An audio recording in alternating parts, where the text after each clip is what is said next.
Toutes les demeures ne s'éveillent pas au son des fêtes, de la musique et des vers étincelants. Certaines se réveillent avec un cri qui traverse les couloirs, ouvre les portes et révèle des secrets enterrés derrière des murs luxueux. Cette nuit-là, sous une pluie battante dans la propriété Costello, le petit Arthur cria comme si son propre oreiller était vivant. Fiona Jenkins arriva dans la chambre avant les employés, avant les agents de sécurité et avant que le moindre mensonge puisse être préparé.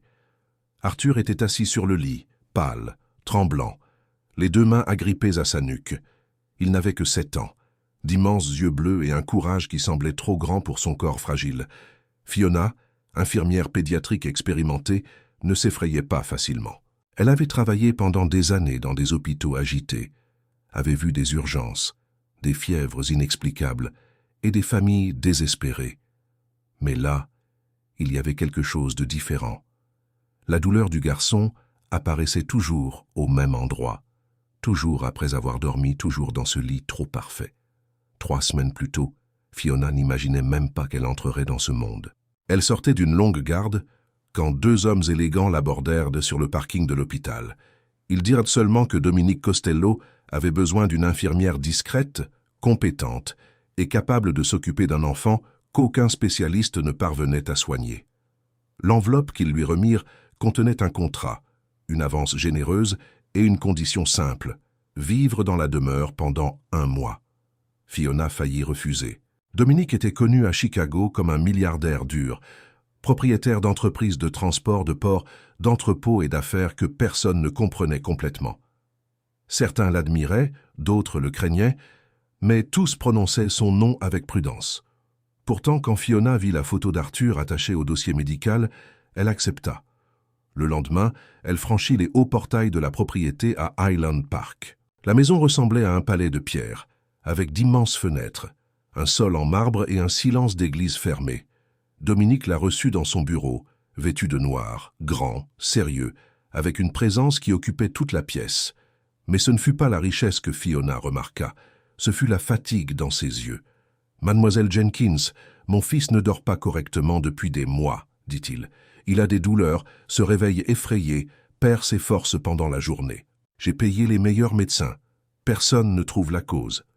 Je suis infirmière, monsieur Costello, je ne fais pas de miracle. Je n'ai pas demandé de miracle.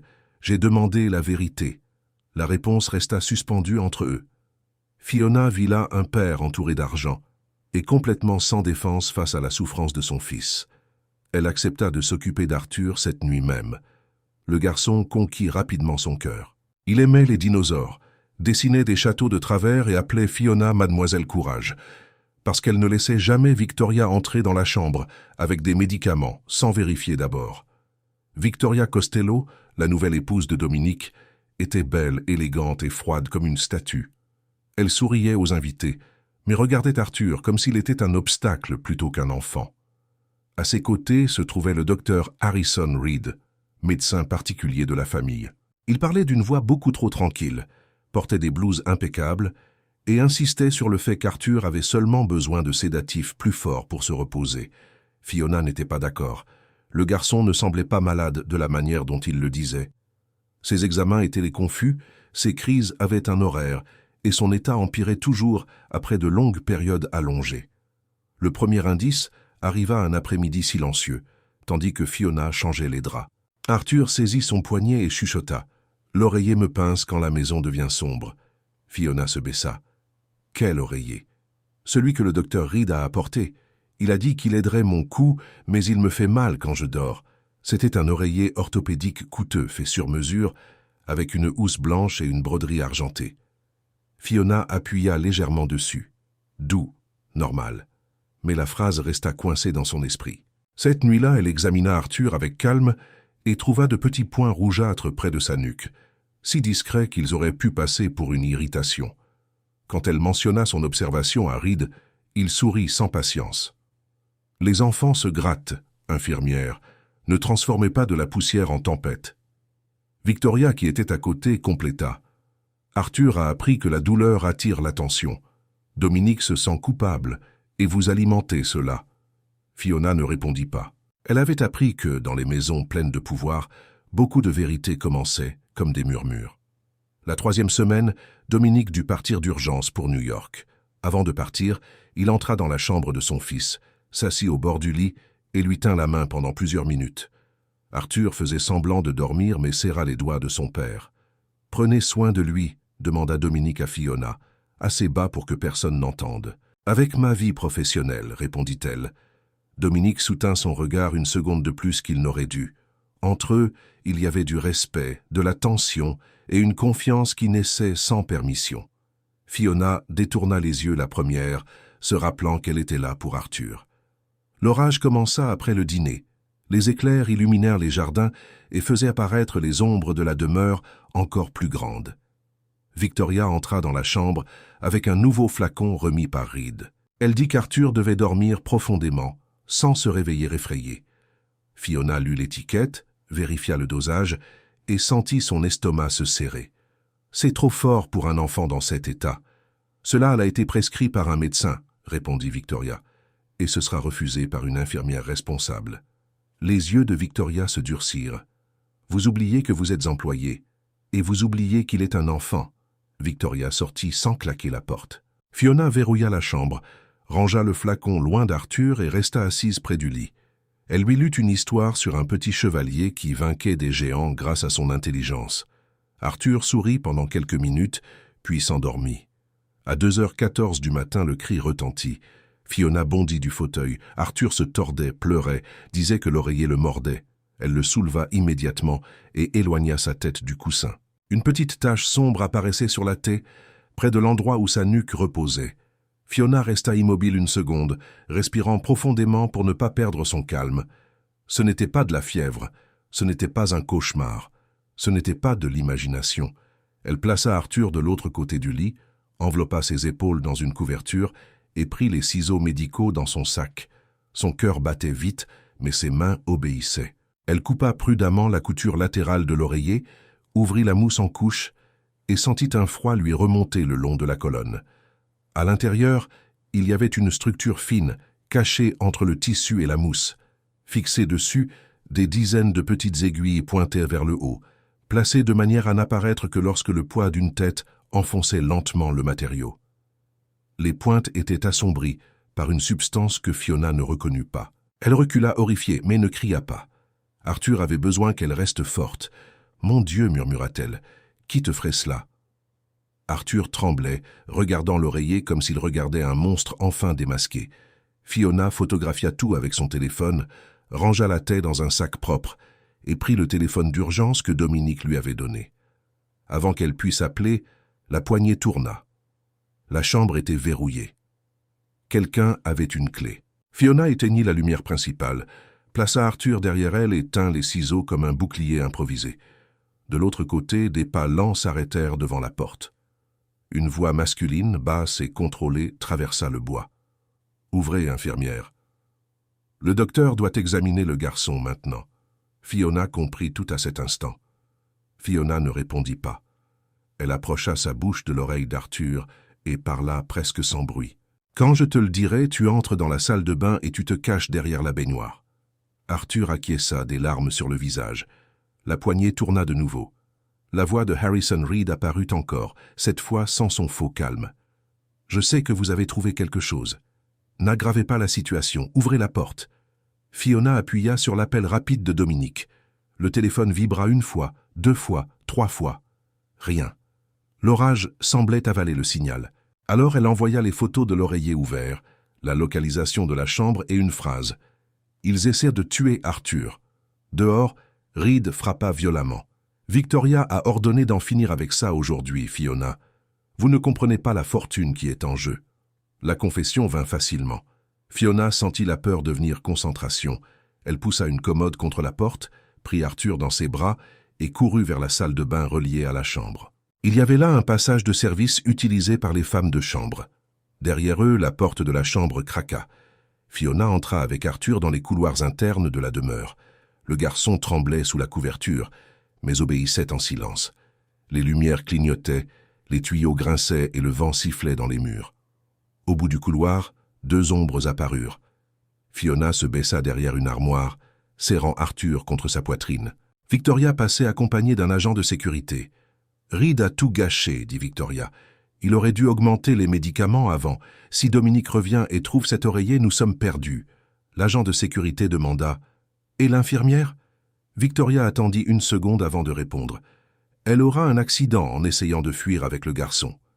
Arthur se raidit dans les bras de Fiona. Elle couvrit sa bouche avec douceur, seulement pour lui rappeler de respirer lentement. Quand les pas s'éloignèrent, Fiona suivit le couloir opposé et descendit 2 étages. Dans la cuisine, elle trouva l'endroit vide. La porte arrière avait une alarme, et Fiona savait que si elle l'ouvrait, elle alerterait toute la sécurité compromise. Elle chercha une autre option et vit l'entrée de la cave. Elle se souvint du plan d'urgence. Le sous-sol menait à la cave à vin, où il y avait une ancienne ligne téléphonique. Elle descendit. Le sous-sol sentait le bois humide et la pierre froide. Fiona verrouilla la porte derrière elle et traversa les étagères jusqu'à trouver la cave à vin. Elle était protégée par une porte épaisse en métal, avec une serrure intérieure. Elle entra, installa Arthur sur des caisses en bois et examina sa nuque. Il y avait des points discrets. La peau autour était irritée, et le garçon semblait de plus en plus faible. Fiona nettoya la zone, posa un léger pansement et vérifia son pouls, sa respiration et sa température.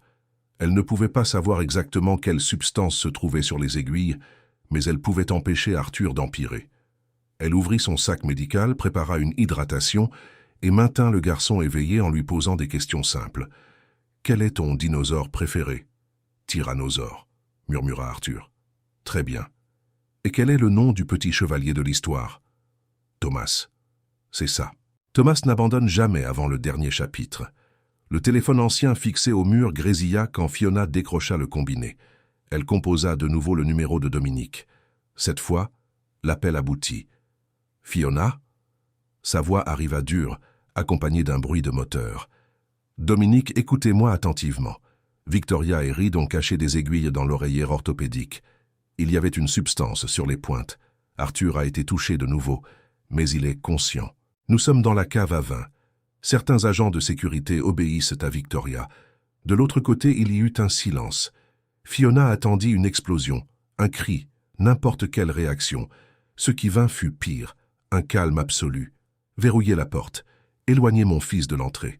Ne faites confiance à personne qui ne soit pas avec moi. Où êtes-vous? Plus près qu'il ne l'imagine. La ligne coupa. Fiona reposa le combiné et traîna une lourde étagère pour bloquer la porte. Arthur la regarda essayant de paraître courageux. « Papa est fâché. » Fiona respira profondément. « Ton père arrive, et c'est une bonne nouvelle. » Quelques minutes plus tard, des coups résonnèrent de l'autre côté de la cave.